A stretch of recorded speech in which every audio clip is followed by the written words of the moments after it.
Hello, this is Austen Allgeier, and I am going to be going over Working Space 424.2 for my IEC presentation.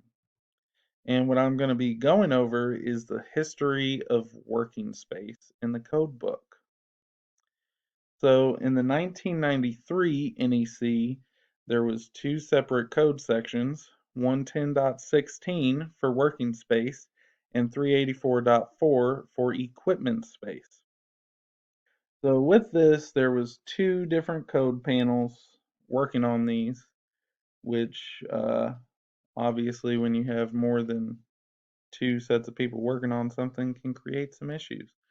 But another thing they introduced in 1993 was a minimum width of working space for 30 inches and a minimum height of working space at 6'6", which is actually up from 6'3" in the previous code cycle.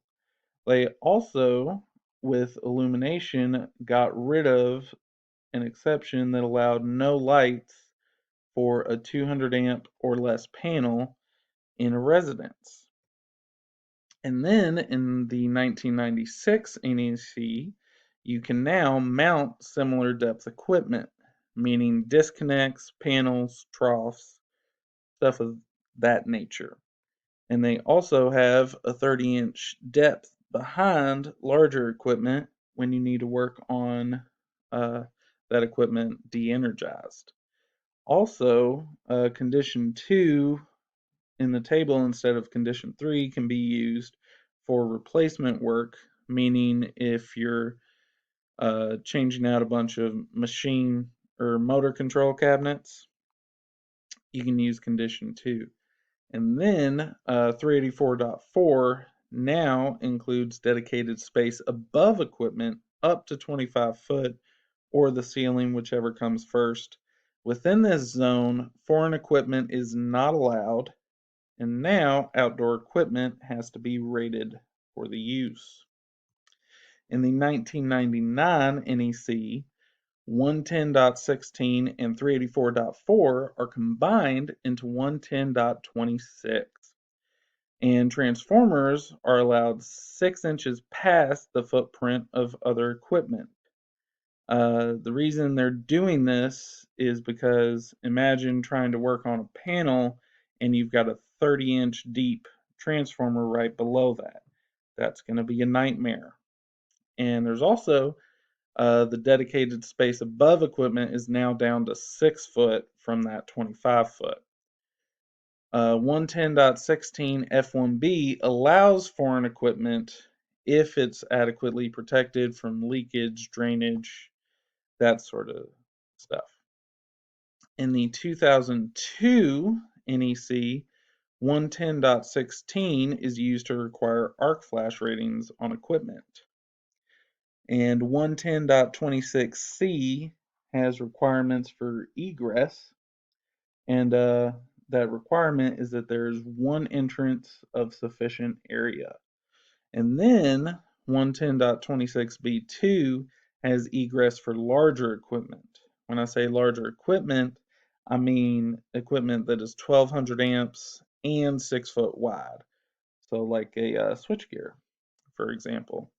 And then panic hardware has to be on those doors for egress.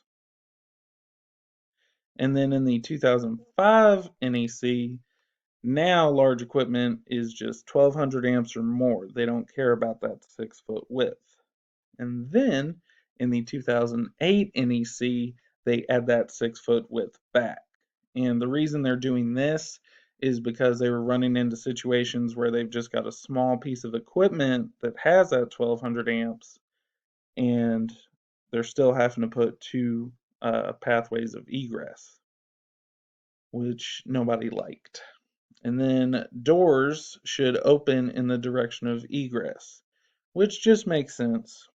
And with those doors, the two doors are going to be within 25 foot of the working space, because people were worried about, well, what if there's no walls within 50 foot?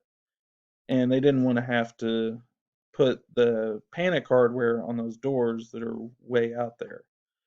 So they added this in. Also, locked rooms and enclosures are now considered accessible to authorized personnel. In the 2011 NEC, a new exception reinforces that 6-inch beyond the footprint rule. And meters are not subject to that 6-inch rule because, from my reading, most of the time that meter socket that's going to stick out quite a bit isn't going to be in until after the um, inspection. So that's what takes care of that. And illumination around equipment is not allowed to operate automatically. Just to clarify on that, it's allowed to operate automatically, but you have to have a manual means of controlling that.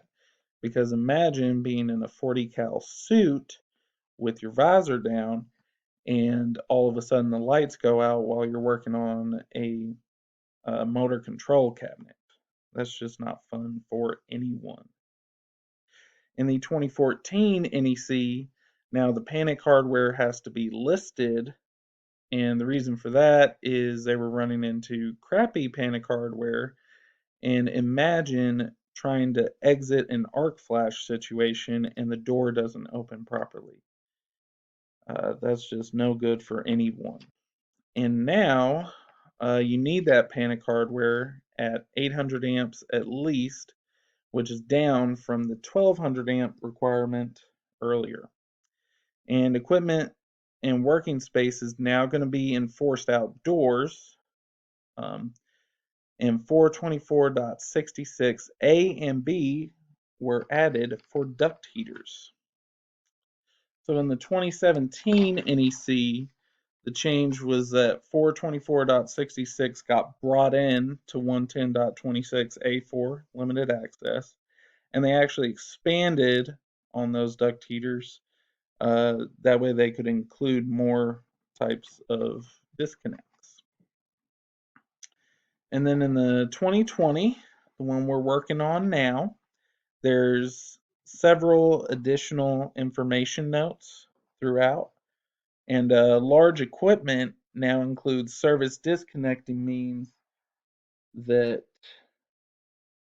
where combined ampere rating is 1200 amperes or more and over 6 feet wide. I read that straight out of the code. And now there's an exception for outdoor equipment that allows those roof overhangs and things of that nature. That's my presentation, and thank you very much.